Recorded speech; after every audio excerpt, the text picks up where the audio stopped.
of you who are passing out today as National Police Reservists to take care of our security in this part of the county, mainly Baringo North and Baringo South. I wish you well, and I want to commit on behalf of the government of Kenya that we shall be shortly announcing major measures to support the National Police Service to be able to give better and more efficient services to our communities and our country. As I said yesterday, the government will make sure that every National Police Reservist in our country is insured with a National Hospital Insurance Fund.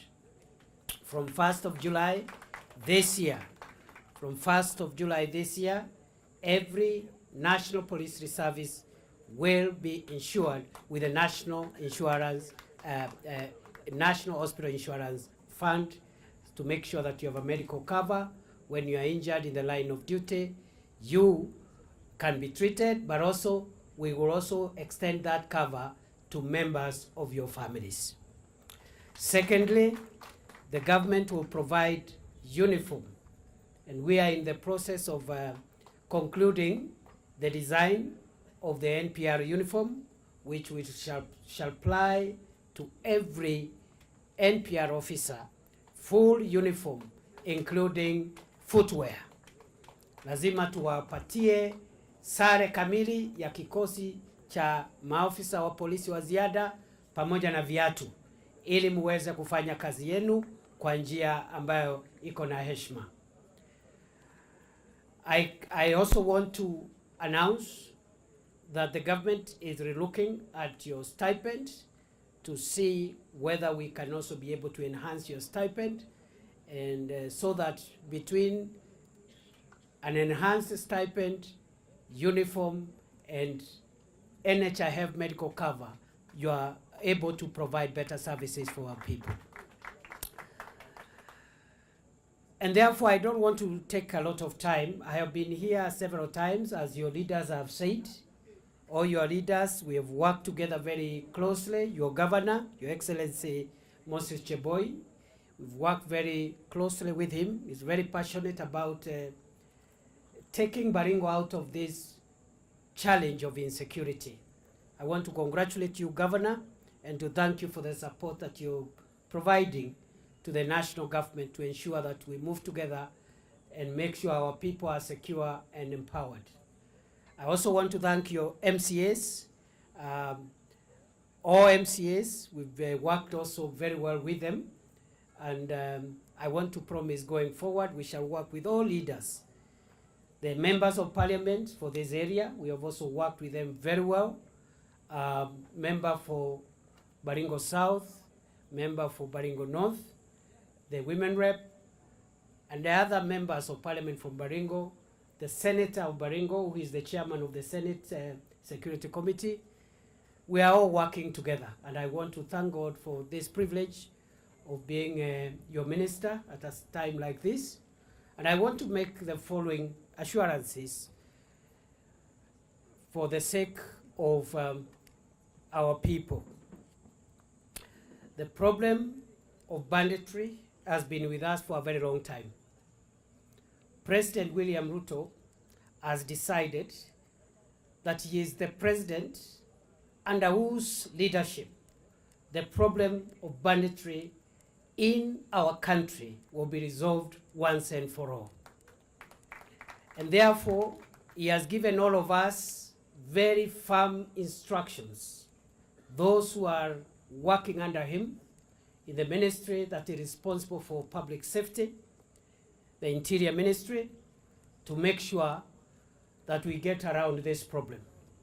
Therefore, all my colleagues from the National Police Service, National Government Administration officers, and all public servants who are concerned must take cue behind the presidential directive and make sure we up our game roll our sleeves and make sure that we deliver on the promise of a bandit-free Kenya.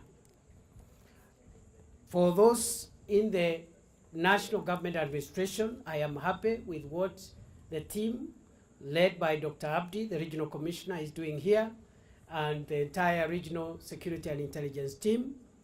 The county team as well, under the county commissioner, who is new, fairly new, barely a month or so old.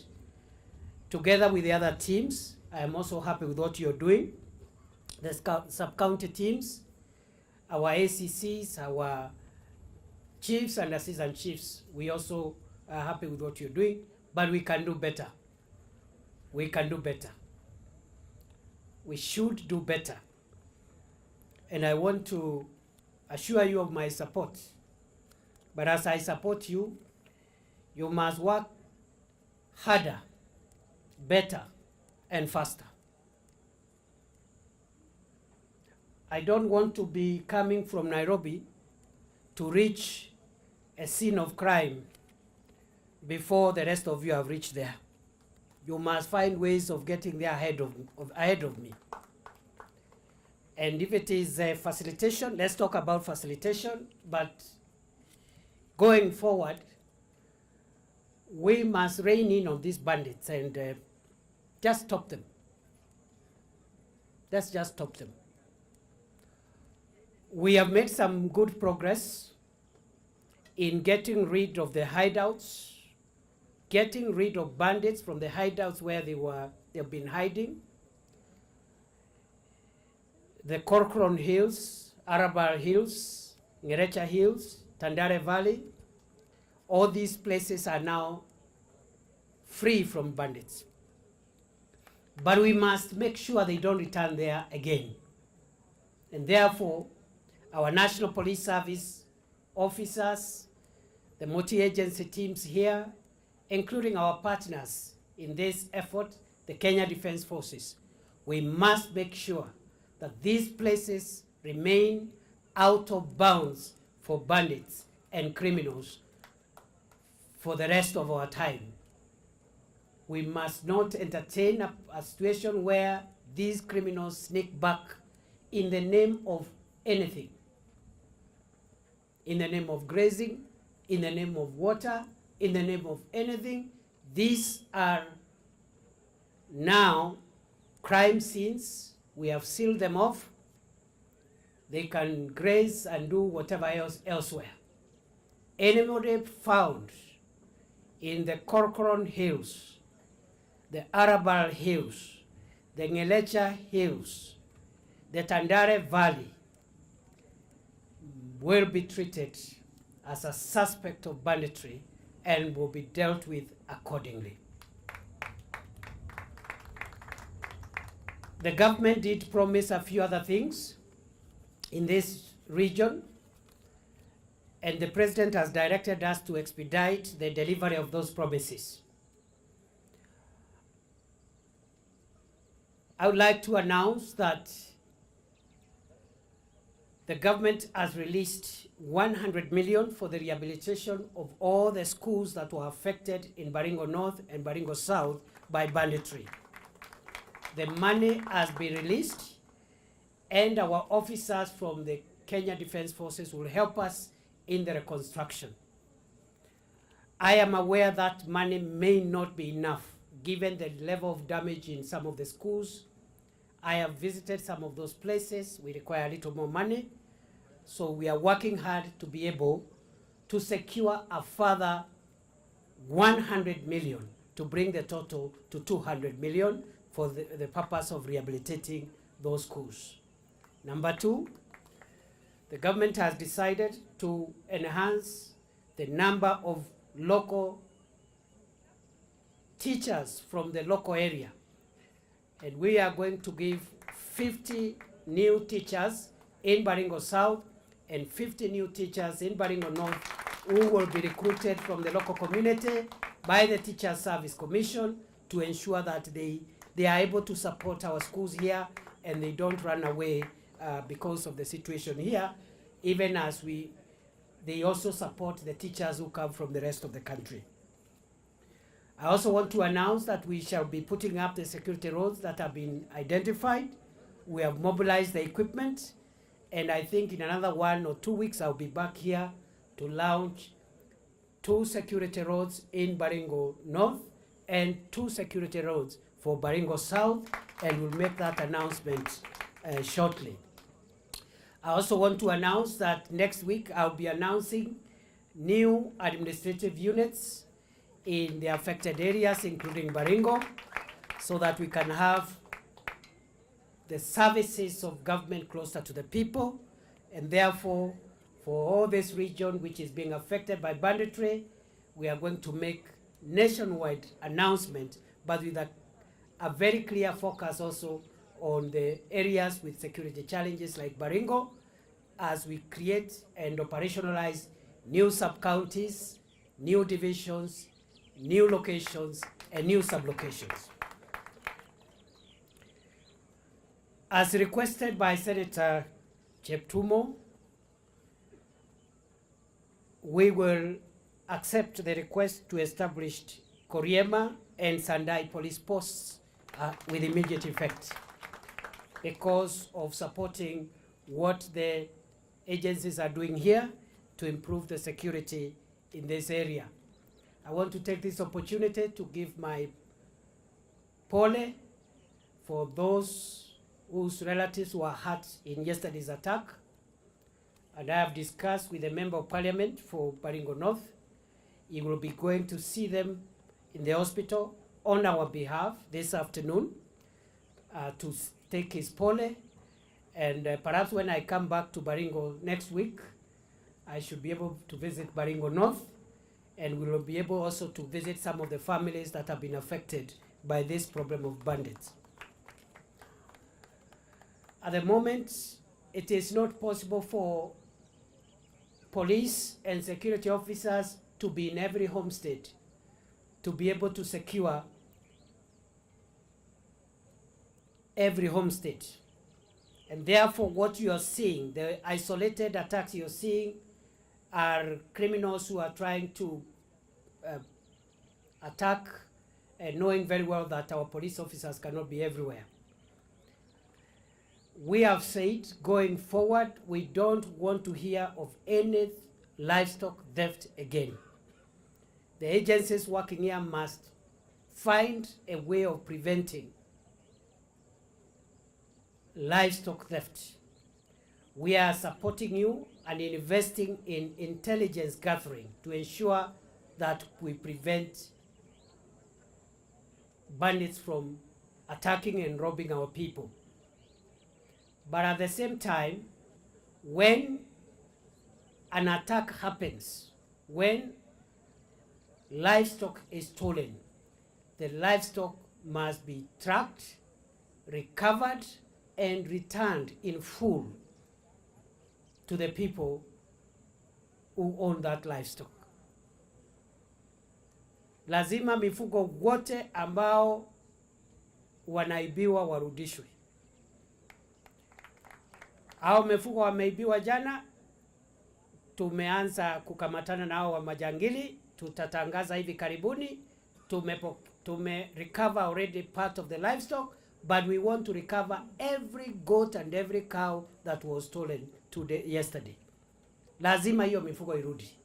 Kwa hivyo timu zao zetu zote, tukitoka hapa, mimi naenda njia hii, nyinyi muende njia ile ingine, lazima hao mifugo warudi hapa. Nikirudi hapa next week, nitangaze mifugo yote ilirudishiwa wenyewe. Wiki iliyopita kulikuwa na wizi kule Laikipia North. Askari wetu, maofisa wa NPR, askari na KDF wamefuata ile mifugo, wamerudisha ile ng'ombe yote ikiwa salama kwa mwenyewe. Mbuzi wengine wameibiwa hapa Samburu wiki hii tu pale Longewan. Tumesukumana nao majangili, recover hizo mbuzi. Kesho naenda kupokea pale Longewan, mbuzi yote imepatikana. We want going forward, number one, we must prevent livestock theft. Number two, in the unlikely event of a livestock theft, we must recover the livestock and return it to its owners. And therefore, on behalf of the government, I want to assure you that we are focused on this matter, and I want to make a vow before the people of Kenya that I will be the minister who will oversee the end of this barbaric and primitive act of banditry. Hawa wakora wametuzoea. Nataka kuapa mbele ya wananchi wa Kenya, mimi nitakuwa waziri mwenye atasimamia mwisho na kusimamishwa kabisa kwa shida hii ya wizi wa mifugo katika taifa letu la Kenya. Nataka wananchi watupatie muda kidogo. Shida hii tumekuwa nayo miaka 50, haiwezi kuisha siku moja. Lakini zile maneno ambazo zimefanya hii shida iendelee tunashughulikia, na nikirudi hapa wiki ijayo nitapatiana ripoti kamili. Tumeshika wakora wengi na wezi wa mifugo wako kotini, nitapeana hiyo list na ile koti ambayo tumewapeleka. Ndio wananchi wajue hao maafisa wetu wanafanya kazi. Kuna wengine tumewashughulikia. Kuna wengine tuliwaambia watoke kule Korokoron wakakataa kutoka. Sasa we cleared the place.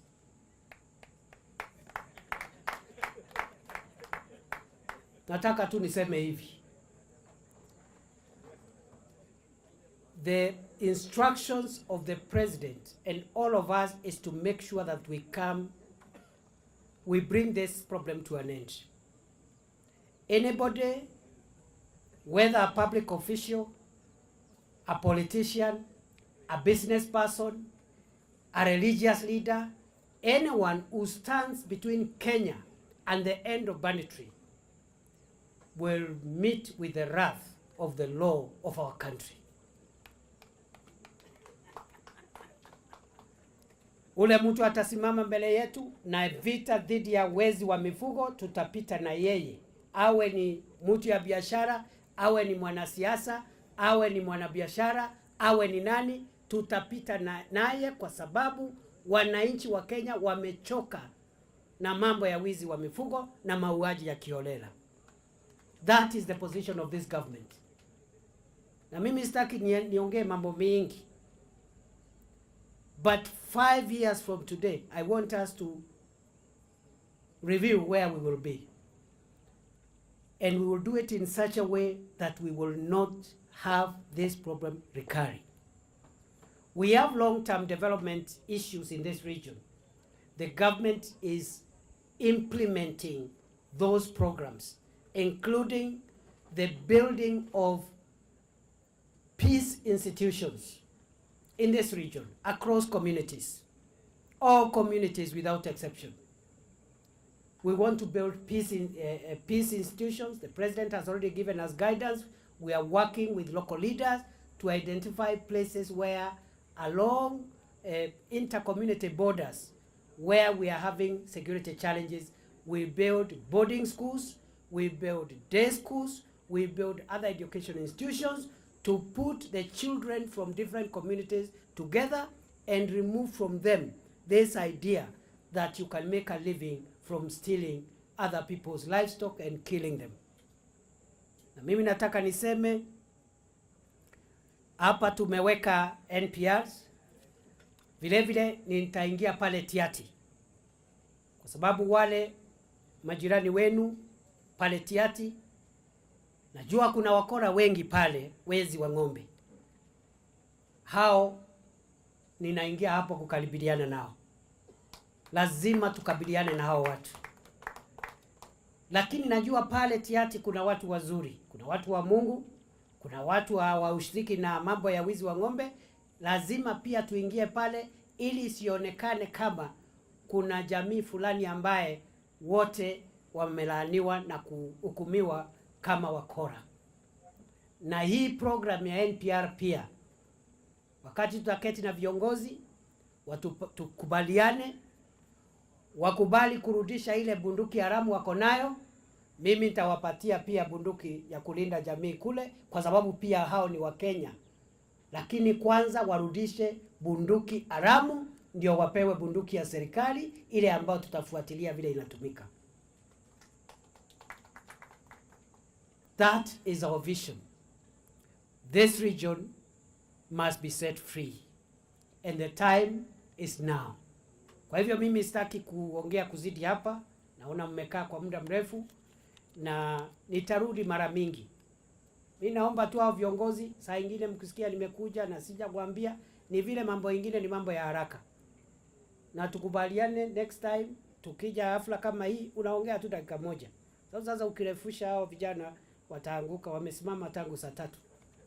Ya? Naongea dakika moja ama unasalamiana. Kwa sababu ile mambo, my office is open, I speak with all of you almost on a daily basis. Na ukibaki unakuwa balozi wa serikali.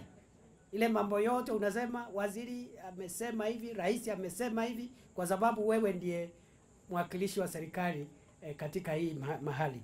Kwa hivyo nataka niseme nashukuru. Nitawatafutia uniform, nitawatafutia viatu, nitawatafutia NHIF insurance cover nyinyi na familia zenu, na vile vile nitahakikisha kwamba hiyo police post ya Kariema na Sandai imefunguliwa. Mashule ile tunarekebisha imerekebishwa, watoto wetu warudi shule, alafu tuanze peace building initiatives between communities. The Marakwet, the Tugen, the Pokots, the Samburus, the Turkanas. We want to bring communities together to get away from this backward behavior. Sasa kwa sababu hii hafla imeisha na this training was being supervised I think by Odero, Regional Police Commanders. Wewe ndio ulikuwa unapanga hii maneno hapa? So hawa vijana wangu na instructors tukitoka hapa, kwa sababu tunaenda kwa ndege, ndio tuende tukatafuta hiyo ng'ombe ambaye bado haijapatikana. Nataka sasa uwapange kidogo wakule ng'ombe ya kugraduate. Nitakuachia 1 million shillings ili washerekee pamoja. Asanteni sana, Mungu awabariki, muwe na wakati mzuri.